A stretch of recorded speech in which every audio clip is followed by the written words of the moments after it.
Good morning, fam bam, and welcome to my channel. I am Ursula, and on this channel, girl, is where we live well, get fit, and do it stylish, because style doesn't end with age. Now, and I'm going to say neither does fitness. Now, you all know. Well, before I get into it, let me just say thank each and every one of you for all the love that you show me on all of my videos. I just thank you. I appreciate you so much. I thank you for giving me a thumbs up. I thank you for taking the time and leaving me a comment. That doesn't go unnoted. That's very appreciative. I would just like for you to quadruple, and I would appreciate it very much. And again, because we do have some newbies, I'll say this for a while until I feel like, well, I probably have to say it on a continuous basis from time to time so people know what I mean when I say quadruplet. I feel like so many times people get so tired of people saying like, share, and subscribe. Like, share, and subscribe. Hit the vibe. If you like the vibe, subscribe. So I just say, you know what? I just want to shorten it up. So I just say quadruplet. Like, share, subscribe, hit the notification bell, and give me a thumbs up. I do them as one, so quadruplet.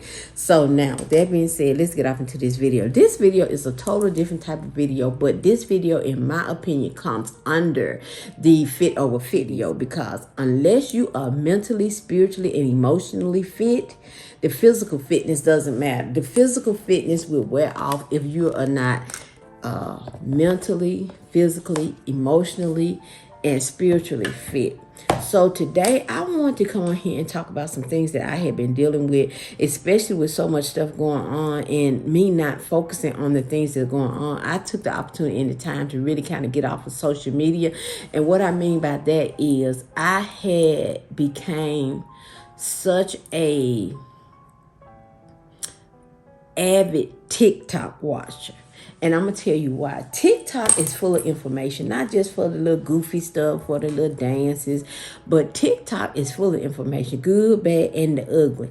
And I had just started going down this spiral of TikTok about a lot of racial things, a lot of political things, because you're going to find it all on TikTok. And you know how it go. Once you watch one thing, maybe two, then that becomes your feed. They see that you are watching it, because believe you me, somebody's always watching. So they see that you are watching it, so they begin to just flood your feed with all these type of things. And then if that's something of interest to you, you're going to click on it and you're going to watch it. And so I had became just too involved in too much political stuff and too much, racial profiling and racial this and all this type of things, because, that is something that's, it can take you to a place that you don't need to go, especially when you are trying to find a deeper rooted relationship with your Lord and Savior Jesus Christ. So one of the things that I had to do was, number one, I had to get off of TikTok. I really had to let TikTok go. And I have a sister that is a content creator on TikTok. So if she does something, I go straight to her page, watch what she does, because she's really up. I'm trying to get her to come to YouTube. She's really a good cook, and she's up into cooking. So I will get on there and I'll watch some of her cooking, and I get right off. So today I wanted to talk about just quickly some things that I have been feeling in the last couple of days. And I thought, if I always say that, if I'm feeling like that, it's probably somebody else feeling like that. It's probably some of my family else feeling like that. So the last couple of days, I've just been feeling just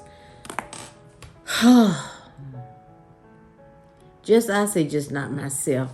You can have so many things on your plate, and you can have so much stuff that you know that you need to do, and you don't find yourself getting it done. And it can make you, me and my husband watch a lot of African movies, and one of their favorite words is useless.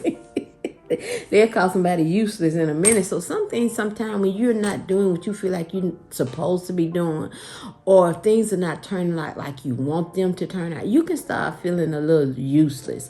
And when you begin to feel useless, that's when you begin to feel overwhelmed. That's when you begin to doubt, is God hearing you? Is he answering your prayers? Is he there?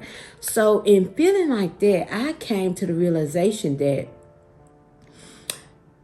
I don't think a lot of you know this, but I took some time off from my church. In other words, I stepped away from my church to get a closer relationship with God. Now, I know a lot of you guys said that don't make sense. You go to church to get a close relationship with God. You don't step away from your church. I actually stepped away from my church to get a closer relationship with God, and I'll tell you why. One of the things is I felt like I was becoming part of the traditional, what else? What work? The traditional setting of the church. In other words, you're going to go to church. You're going to get there. You're going to be greeted. You're going to be seated. The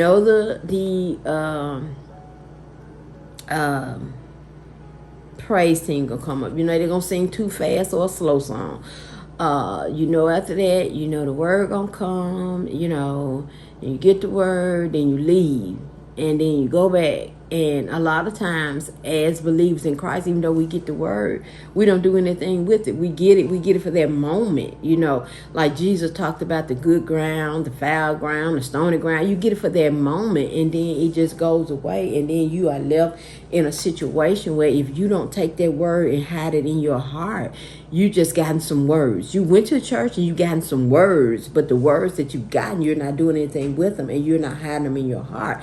And it just became so traditional to me that I already knew what to expect. And in doing that, even though I was spending my time with God, not like I should have been, but I was spending time with God. But it was just, I got to go to church because this is the traditional thing of what you're supposed to do. But do I really know God? Me and my husband was ministers at our church. We was part of a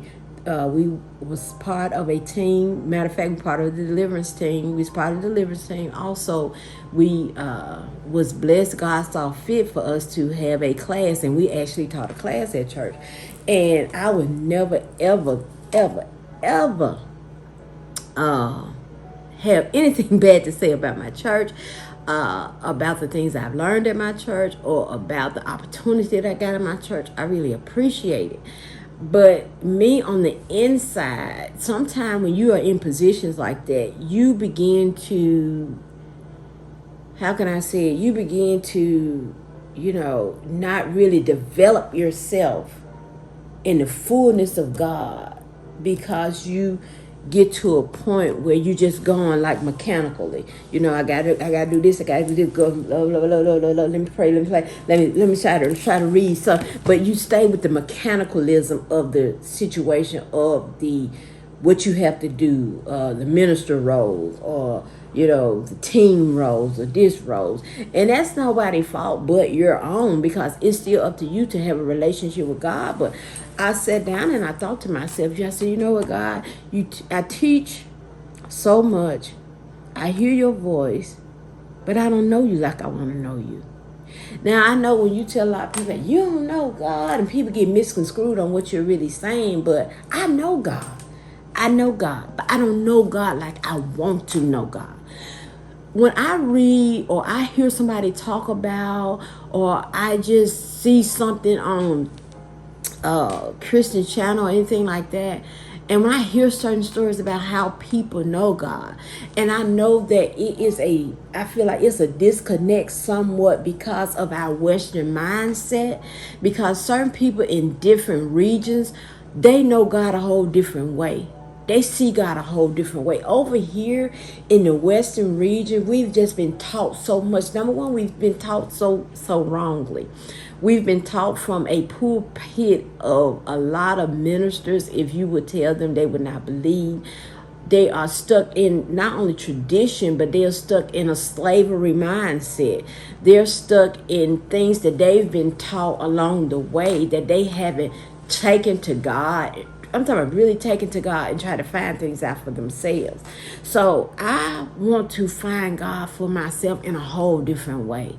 I want to find God in a way that when I do walk into a sanctuary, that the presence of God is so strong that I'm wobbling trying to find my seat, and that when I open my eyes, I see the glory of God just shining bright, that God consumes my heart, and I can just hear his voice just in an overabundance of, okay, my daughter, this is what I want you to do. This is how I want you to go. This is what.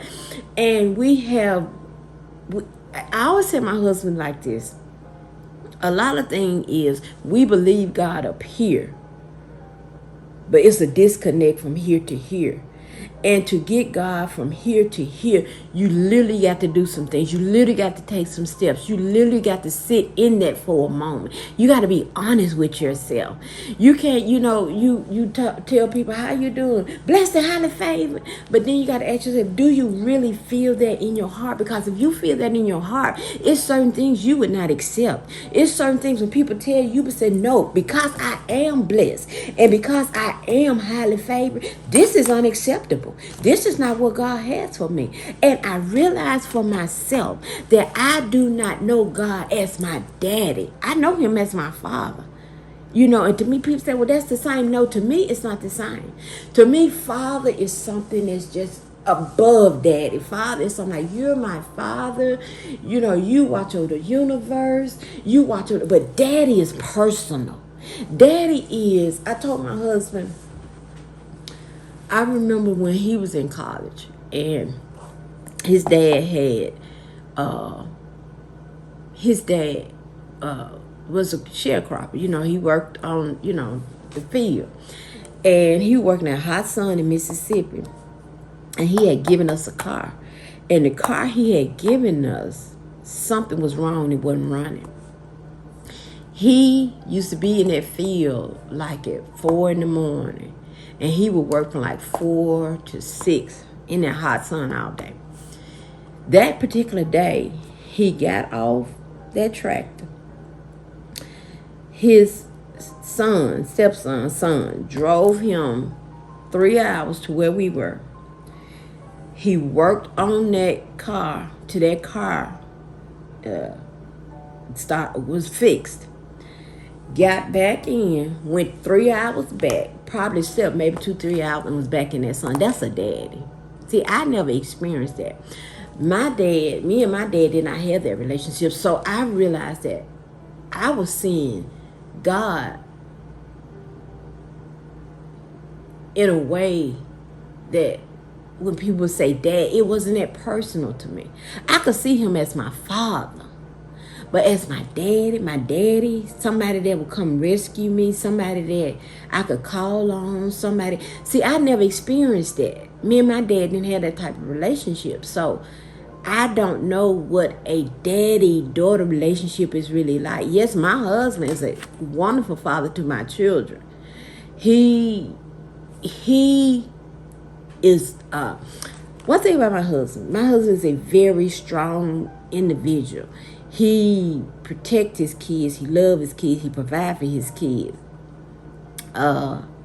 He loves to joke around with his kids. But I still can't say, even as a daddy, he give his kids everything they need. It's some things like my husband is not a very emotional person. So he can be there for them emotionally, but he's not that emotional type of person that he's not gonna grab you, hug you, and pat you and be like, oh baby, and this and that, and that's not him. So that would be an area I would say that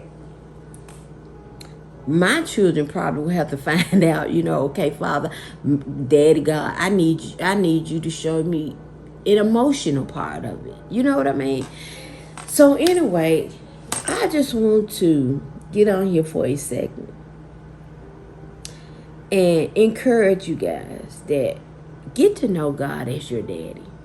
And if you did not have a good relationship with your daddy, don't judge God on that same way. You don't bring God, our Father, down to how your daddy was or how your daddy acted, or even if your daddy wasn't in the picture, so you feel like it's easy for God to leave me because my daddy left me, or I can't see God really doing this for me because my daddy didn't do that for me.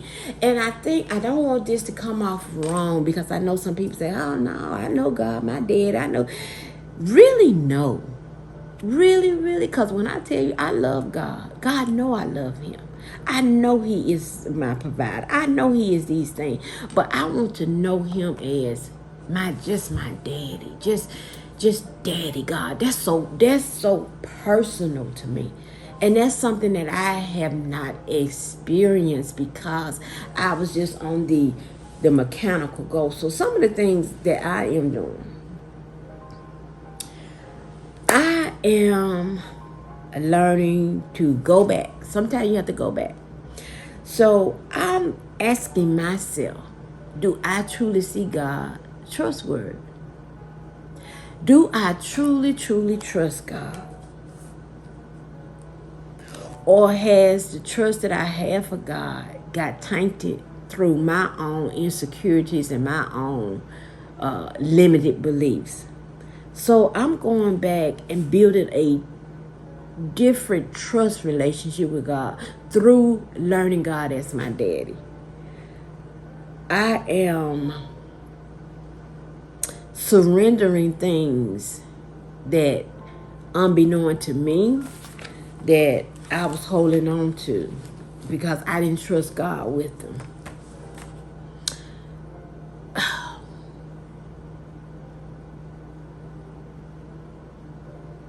You just have to surrender it. And then the thing about it, surrendering, you have to surrender it in a way out of your mind. People tell us so much as believers, cast your cares on God. And I remember one time I was going through something and I was telling God, I said, God, you got to just take this away from me. Just take it away. Just take it away from me. And God said, how can I take it if you won't give it? And I thought about it. Because people say, God will just come in and just take that away from you. God will come in and take that away from you if you release it and give it to him. So I'm not going to go into everything because I didn't want it to be this long, but I'm going to stop it right here. But like I said, this is a part of Fit Over 50 because you have to be mentally, emotionally fit. You want to be all of it. You want to be mentally, emotionally, financially, sexually. You want to be all of it. You just want to be fit. That's truly fit over fitness. Fit over fitness is not just in one area of your life because if you just fit here and everything else is unfit, you still not fit here. So fit over fitness is more than just one dynamic of eating and exercising. That's the big dynamic of it, but also a big dynamic of it is being fit here and here and wanting to be a better person. You wanting to be a person that really can truly be whole. Because if you fit here and you're not fitting these other places, you're not whole. You're not whole. You can be healed and then you can be whole. See, you can be healed in your eating. You can be healed in your body as far as your joints, your ligaments, your cells, and all these things. But when you're whole, you are whole in areas of your mind, your body, your soul, your spirit. And see, that's one thing that I heard somebody say one time. They said, Jesus went out through the land, we'll say, healing all. But when the lady touched his garment, she became whole. She became more than healed. She became whole. So in 2025, I'm seeking to be whole. I'm not just seeking to be healed, because the healing is here. Once you realize that God said that he knew you when you was in your mother's womb, he already knew you. And when he died on Calvary, he had all this stuff we go through, all this stuff, all our hiccups and hang-ups and all that kind of stuff. He already died for it. We just got to collect on it. He already paid the price. We just got to collect on it. And the way we collect on it is this. This is how we collect. Right here. Learning what's rightfully ours, learning what he did, learning how to receive it, learning how to overcome, learning how to forgive, learning how to let go, learning how not to walk in offense, learning what offense does for you, learning to have wholeness through him. That does not mean you're not going to have days, because we're human. That's one thing, if y'all want me to talk about, I can talk about the 3-part we are three parts. If that's something y'all want to hear about, put three parts in the comments, because we are three parts. And wholeness comes when you learn about those three parts. Okay? All right, that might be a bit much. I don't know, but I was just feeling it, and I just wanted to share it with you guys. Let me know if you like this part of Fit Over Fitness. To be honest, even if you don't like it, I'm gonna keep doing it. Anyway, I love you guys. Please be blessed. Bye.